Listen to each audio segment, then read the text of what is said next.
Buenas tardes, soy mi compañera Ángela María Palma y yo, María José Moreno Martínez. Vamos a hablar sobre las sustancias gaseosas, presión y leyes de los gases. A continuación daremos los breves contenidos que se darán a tratar. Entonces se dará una breve introducción sobre lo fundamental que es la ley de los gases, las sustancias y pues la presión. También la definición de qué es una sustancia gaseosa, la historia de los gases, presión, leyes de los gases, ejemplos y algunos ejercicios. Pero, ¿por qué es tan importante y tan fundamental la ley de los gases? Bueno, el estado gaseoso es uno de los estados fundamentales de la materia y los gases son esenciales para la vida, los procesos naturales y aplicaciones tecnológicas. ¿Qué quiere decir esto? Que las sustancias gaseosas desempeñan un papel fundamental en la comprensión y análisis de diversos fenómenos físicos y químicos.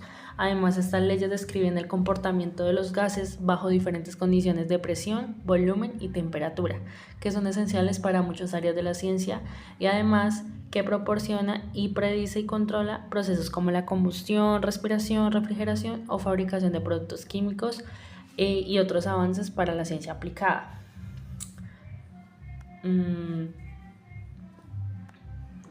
Definición de qué es una sustancia gaseosa.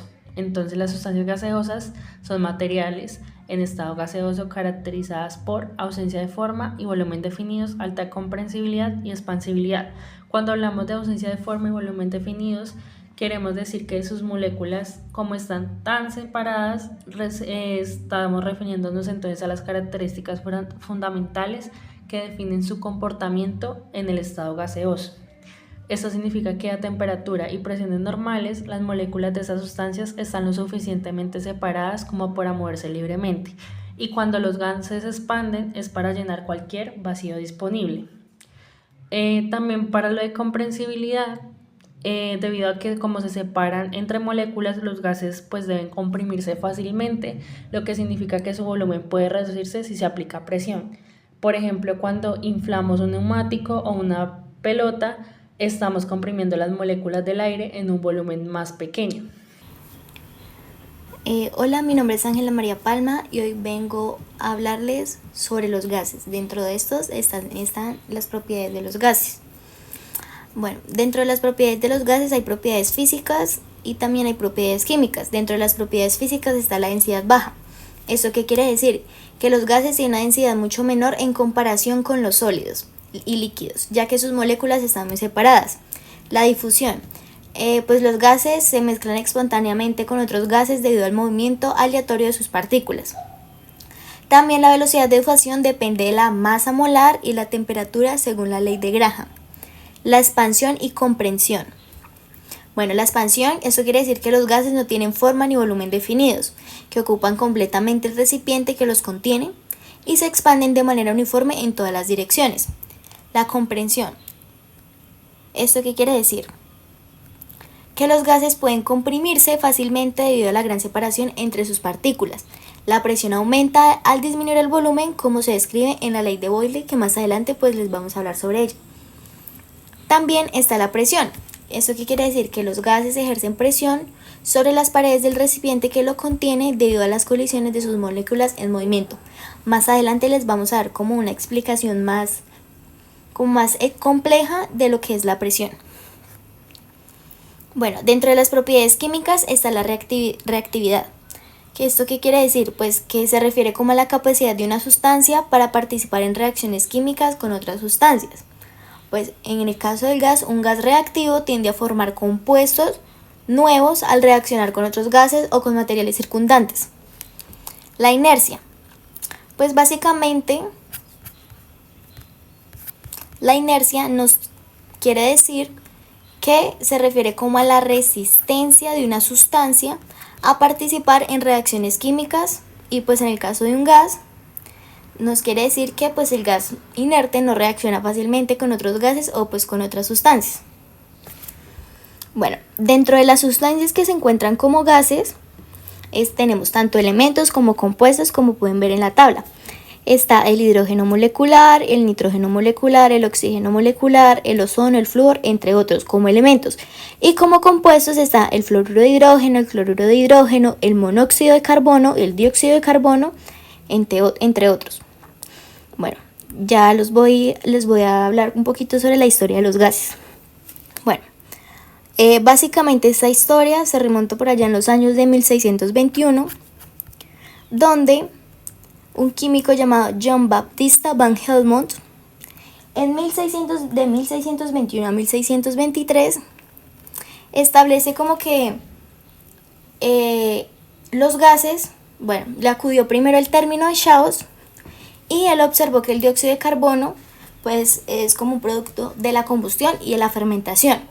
También reconoció que los gases eran entidades distintas de los líquidos y sólidos, sentando las bases de la química neumática. En 1653, Blaise Pascal estudió la presión atmosférica y demostró que esta disminuye con la altitud usando un barómetro de mercurio, pues esto ayudó a comprender que los gases ejercen presión debido a su peso. En 1662, Robert Boyle establece que el volumen de un gas es inversamente proporcional a su presión a temperatura constante, y pues fue el primero en realizar mediciones cuantitativas del comportamiento de los gases, marcando el inicio de la físico-química moderna. En 1787, Jacques Charles nos dice que el volumen de un gas es directamente proporcional a su temperatura absoluta si la presión se mantiene constante. Y pues fue uno de los primeros, el pionero al usar globos aerostáticos inflados con hidrógeno. En 1800, Gay-Lussac pues nos dice que, él descubre la ley de las proporciones volumétricas. ¿Esto qué quiere decir? Que los volúmenes de los gases que reaccionen entre sí están en una relación de números enteros, pequeños, si están en las mismas condiciones tanto de presión como de temperatura. Y también extendió la ley de Charles en 1802, formalizándola como parte del comportamiento térmico de los gases. En 1803, John Dalton enuncia la ley de Dalton de las presiones parciales, que es una mezcla de gases donde la presión total es igual a la suma de las presiones parciales de cada gas. Y también introdujo la teoría atómica, sugiriendo que los gases están compuestos de partículas indivisibles. En 1811, Amadeo Avogadro pues postula que volúmenes iguales, él nos dice que tanto a volúmenes iguales,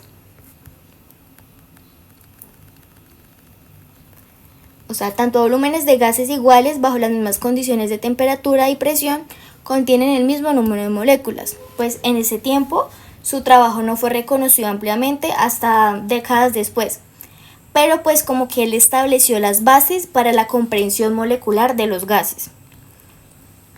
En 1834, Émile Clapeyron nos dice que la ecuación de estado de los gases ideales, que más adelante se las vamos a mostrar, combinado con las leyes de Boyle, de Charles y de Avogadro, pues su trabajo podría ser unificado a la descripción del comportamiento de los gases y abrió paso a los estudios de la termodinámica. En 1842, Van der Waals nos dice que al corregir la ecuación de los gases ideales para tener en cuenta el volumen propio de las moléculas y las fuerzas intermoleculares, pues se puede explicar mejor el comportamiento de los gases reales y su licuefacción. En 1846, Thomas Graham nos dice como que pues se puede estudiar la difusión de gases y líquidos formando la ley de Graham, que la velocidad de difusión de un gas es inversamente proporcional a la raíz cuadrada de su masa molecular. Pues su trabajo como que marcó el inicio de la química física moderna. Y por último, en 1897, Boltzmann y Maxwell nos dicen que la distribución de las velocidades de Maxwell, que describe cómo se distribuyen las velocidades moleculares en un gas a una temperatura dada. Y lo que hizo Boltzmann es sentar las bases de la teoría cinética de los gases. Como que se mezclaron esos dos trabajos para poder así. ¿Qué es la presión? La presión es la fuerza ejercida por las moléculas de un gas al colisionar con las paredes del recipiente que lo contienen. Entonces, es decir, la presión se transmite una idea de fuerza, un empuje que tiende a mover algo en cierta dirección. Por ejemplo, los gases ejercen una presión sobre cualquier superficie con la que estén en contacto. Entonces, digamos, el gas de un globo inflado ejerce cierta presión sobre la superficie interna de este. La presión se mide en unidades como atmósferas, pascales o milímetros de mercurio. Y su ecuación es presión igual sobre una fuerza, presión igual a una fuerza sobre un área dada. También tienes unidades de sí en la presión. Entonces, para entender cómo se mide la presión de un gas, conviene saber cómo se obtienen las unidades de medición. Entonces, se empieza con la velocidad y la aceleración. La velocidad se define como el cambio en la distancia en función del tiempo, es decir, la velocidad es igual a la distancia recorrida sobre el tiempo transcurrido. También para la aceleración se hace como una pequeña conversión, que quiere decir que la aceleración es igual al cambio en la velocidad sobre el tiempo transcurrido. Y la unidad sí de presión es el pascal, que lo que quiere decir que un pascal es igual a un newton sobre metros cuadrados. Entonces, ¿qué es la presión atmosférica? La presión atmosférica es cuando una fuerza de gravedad actúa y ocasiona que la atmósfera ejerza una presión sobre la superficie terrestre. Es decir, los átomos de gas y las moléculas de la atmósfera también experimentan una aceleración gravitacional, pero debido a que las partículas de un gas tienen masas pequeñas, sus energías de movimiento térmicas, o es decir, cinéticas, superen las fuerzas gravitacionales, de tal forma que estas moléculas que conforman la atmósfera no se apilen en la superficie terrestre y la fuerza de gravedad actúe y ocasione que la atmósfera ejerza una presión sobre la superficie terrestre. Bueno, entonces la ley de Boyle, ¿qué es? La ley de Boyle la determinó un químico inglés, Robert Boyle, que fue el primero en investigar la relación entre la presión de un gas y su volumen. Entonces, él decía que la relación presión y volumen a temperatura era constante y que se manejaba inversa proporcionalidad, o sea, al aumentar la presión, el volumen disminuye. Entonces, esto, digamos, se puede ver acá. Él hizo un experimento, un ejercicio con un tubo en forma de J, como el que se muestra en la imagen, y el tubo de la izquierda tenía una cantidad de gas que quedaba atrapada sobre una columna de mercurio. Entonces Boyle lo que hizo fue que cambió la presión del gas agregando mercurio al tubo y determinó que el volumen de este gas disminuía cuando la presión aumentaba. Entonces, al duplicar la presión, ocasionó que el volumen del gas disminuyera a la mitad de su valor original. Por ejemplo, acá vemos que el volumen disminuye, pero su presión aumenta. Y al otro lado, el volumen aumenta, pero su presión disminuye. Es lo que se maneja a la inversa proporcionalidad. Eso es lo que decía Boyle. Entonces, a partir de ello, planteamos un ejercicio de ley de Boyle que nos puede comprobar esta ley. Les voy a hablar un poco sobre la ley de Charles y ley de Gay-Lussac. Bueno, principalmente ellos dos empezaron a hacer sus estudios y demostraron que a una presión constante el volumen de una muestra de gas se expande cuando se calienta y se contrae al enfriarse. Las relaciones cuantitativas implicadas en estos cambios de temperatura y volumen del gas resultan ser notablemente congruentes. Entonces, según la ley de Charles, a directa proporcionalidad, al aumentar la temperatura en Kelvin, que más adelante les voy a explicar esto, el volumen se expande. Y la ley de Gay-Lussac, a directa proporcionalidad, al aumentar la temperatura en Kelvin, la presión se incrementa, como lo vemos en la imagen. Esto es como una variación del volumen de una muestra de un gas con la temperatura a presión constante. Entonces, ¿qué nos quiere decir? La presión ejercida sobre el gas es la suma de la presión atmosférica y la presión debido al peso del mercurio.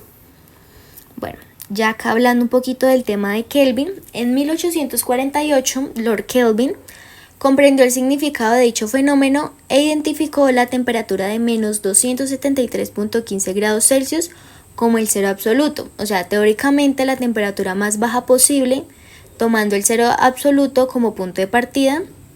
Estableció entonces una escala de temperatura absoluta conocida como la temperatura Kelvin.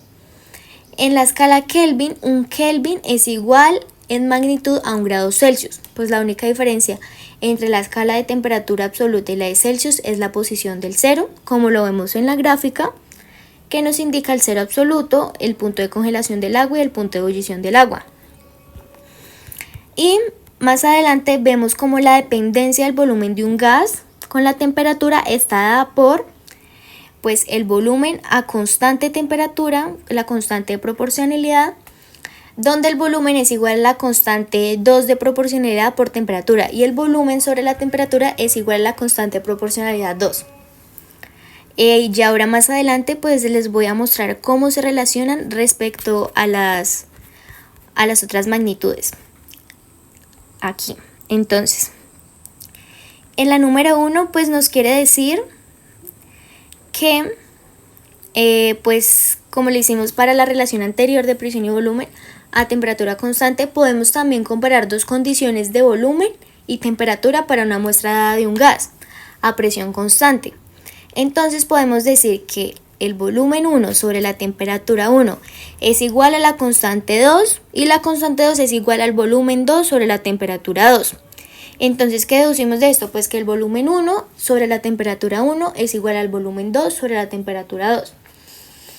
Otra forma de la ley de Charles muestra que para una cantidad de gas a volumen constante, la presión del gas es proporcional a la temperatura. Entonces, la presión es constante a la temperatura, o sea, proporcional a la temperatura, y la presión es igual a la constante 3 por temperatura. Y la presión sobre la temperatura es igual a la constante 3. Y en este caso, tenemos que la presión 1 sobre la temperatura 1 es igual a la constante 3 y la constante 3 es igual a la presión 2 sobre la temperatura 2. En resumidas cuentas, pues la presión 1 y presión 2 son las presiones del gas a temperaturas T1 y temperatura 2 respectivamente. Ya ahora vamos a hablar sobre la ley del Avogadro. ¿Qué nos dice esta ley? Pues dice que el volumen de un gas mantenido a temperatura y presión constante es directamente proporcional al número de moles del gas, es decir, volumen es igual a la constante por el número de moles, donde el número de moles, así por ejemplo, duplicar el número de moles del gas ocasionará que el volumen se duplique si la temperatura y la presión permanecen constantes. Entonces, pues podríamos decir que este hombre era aventurero, estaba muy interesado en los globos que son más ligeros que el aire. Y entonces en 1804 él realizó un ascenso de 23.000 pies en un globo de aire caliente. Entonces, respecto a eso, él estableció el récord de altitud durante varias décadas para controlar pues mejor los globos. Entonces este hombre pues estudió las propiedades de los gases de lo que estamos hablando y observó la ley de los volúmenes de la combinación, que es a una presión y temperaturas dadas, los volúmenes de los gases que reaccionan entre sí se encuentran en relaciones de números enteros pequeños, que eran los que les mencionaba en la historia.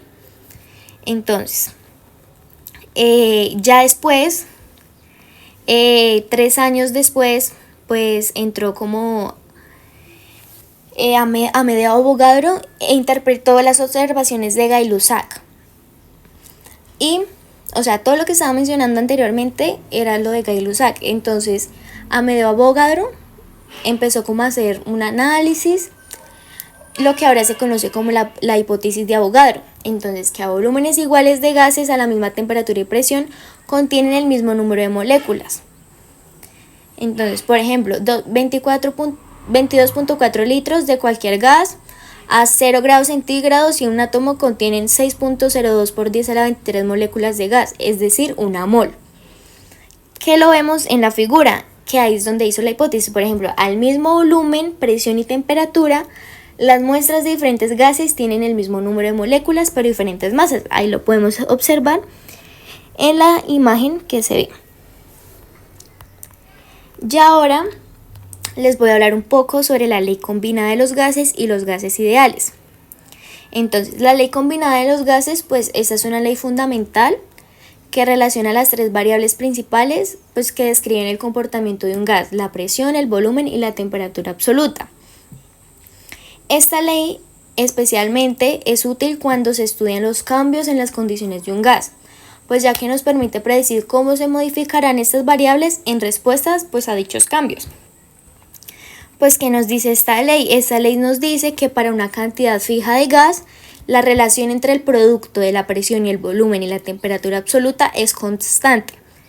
Entonces, matemáticamente pues se expresa como vemos la fórmula, como vemos la formulita, así es que se expresa, donde P1, B1 y T1 es la presión, el volumen y la temperatura iniciales del gas.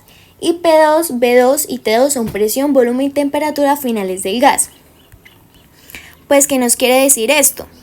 Pues que la relación inversa entre presión y volumen, o sea, si aumentamos la presión sobre un gas a temperatura constante, su volumen disminuirá y viceversa. Esto se conoce como la ley de Boyle, que era lo que les mencionaba antes, les mencionó mi compañera anteriormente. Relación directa entre volumen y temperatura. Si aumentamos la temperatura de un gas a presión constante, su volumen aumentará y viceversa. Esta ley es la ley de Charles, que ya les mencioné anteriormente. Y la relación directa entre presión y temperatura nos dice que si aumentamos la temperatura de un gas a volumen constante, su presión aumentará y viceversa. Esta ley es la ley de Gay-Lussac. Entonces, ¿cuándo utilizamos la ley combinada? Pues básicamente para determinar el cambio del volumen de un globo, al cambiar la temperatura y presión. Más adelante les voy a hacer un ejemplo de la ley combinada de los gases. Ahora les voy a hablar un poco sobre la ley de los gases ideales. Un gas ideal. ¿Qué nos dice? Un gas ideal es un modelo teórico pues, que nos describe el comportamiento de un gas bajo ciertas condiciones. Pues asumimos que las partículas de un gas ideal no tienen volumen propio, o sea, son consideradas como puntos sin tamaño. No interactúan entre sí, o sea, no hay fuerzas de atracción o repulsión entre las partículas. Y los choques entre partículas con las paredes del recipiente son perfectamente elásticos, o sea, que no hay pérdida de energía cinética durante los choques. Pues aunque ningún gas real cumple perfectamente estas condiciones, la ley de los gases ideales proporciona una buena aproximación del comportamiento de muchos gases a temperaturas y presiones moderadas. Como vemos, esta es la ecuación, que es presión por volumen es igual a número de moles del gas sobre la constante universal de los gases ideales, que es una constante que ya tenemos, que es 8.314 julios sobre mol por Kelvin. Y la temperatura absoluta de un gas, que es en Kelvin, siempre se da en Kelvin. Pues esta ecuación relaciona las cuatro variables principales pues, que describen el estado de un gas ideal. Esta ley se utiliza mucho para el estudio de reacciones químicas que involucran los gases, el diseño de equipos que utilizan pues, los gases. Entonces, teniendo en cuenta que nos están dando una presión de 705 milímetros de mercurio y que nos piden que la pasemos a pascales, pues también hay que tener presente que una atmósfera equivale a 1,01325 por 10 a la 5, igual a 760 milímetros de mercurio. ¿Qué quiere decir esto? Bueno, que en 760 milímetros de mercurio hay 1,01325 por 10 a la 5 pascales. Entonces, para poder eliminar los milímetros de mercurio tendríamos que hacer la siguiente conversión.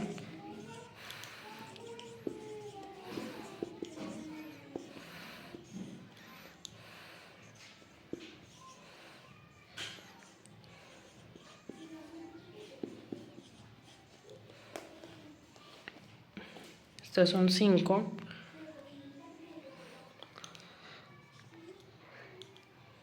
pascales que hay en 760. Entonces, teniendo la siguiente conversión, relacionamos y empezamos a cancelar. Entonces, 705 milímetros de mercurio cancelamos con los 760 y ya podemos ahí empezar los cálculos. En total esto nos da un resultado de 9,40 por 10 a la 4 pascales. Pero si redondeamos con cifras significativas, pues quitamos la coma y nos da 94,0 pascales. y ese sería el resultado de la presión en pascales. Sí. Bueno, ahora les voy a explicar un ejercicio sobre la ley combinada. Este ejercicio nos dice: un globo lleno de helio tiene un volumen de 2.5 litros a una temperatura de 25 grados centígrados y una presión de 1 atmósfera. Si el globo se lleva a una montaña donde la presión es de 0.8 atmósferas y la temperatura es de menos 5 grados centígrados, ¿cuál será su nuevo volumen? Entonces nos dicen que la fórmula para la ley combinada es presión 1 sobre volumen 1 es igual a presión 2 sobre volumen 2. Entonces, tenemos un estado inicial del ejercicio que nos dan el volumen 1, que es 2.5 litros, la temperatura 1, que es a 25 grados centígrados, y como ya sabemos tenemos que pasarla a Kelvin. Entonces hacemos los 273.15, que equivale a Kelvin, es igual a 200.9815, que sería el resultado que nos da en Kelvin. La presión 1, que es una atmósfera, y el estado final, que tenemos el volumen 2, que el volumen 2 es el que vamos a hallar. La temperatura 2, que es menos 5 grados centígrados, como nos mencionaba, entonces hacemos lo mismo que acá. Sumamos este 273.15 menos 5 grados centígrados, y esto nos da 268.15 Kelvin, y tenemos la presión 2, que es de 0.8 atmósferas. Ahora, ¿qué hacemos? Sustituimos los valores, entonces tenemos que una atmósfera por 2.5 litros sobre 298.15 Kelvin es igual a 0.8 atmósferas por el volumen 2, que es el volumen 2 el que no hemos hallado, sobre 268.15 Kelvin, ¿cierto? Listo. Entonces ya tenemos. Ya ahora que le dimos como la sustitución a los valores, vamos a despejar el volumen 2. Entonces el volumen 2 es igual a una atmósfera por 2.5 litros por 268.15 Kelvin. Este resultado, ¿qué pasa? Este resultado se divide con los 298.15 Kelvin por el 0.8 atmósferas. Por 0.8 atmósferas. Entonces, ¿qué pasa? Ya como tenemos esto, entonces el volumen 2 es igual a, entonces, una atmósfera con 0.8 atmósfera, entonces se cancelan las unidades, ¿cierto? 298.15 Kelvin, 268.15 Kelvin, entonces se cancelan los Kelvin y nos quedan los litros, porque no hay para cancelar los litros, entonces serían 2.81 litros, o sea que el volumen final, llevando al globo a una temperatura de menos 5 grados centígrados, será de un volumen de 2.81 litros.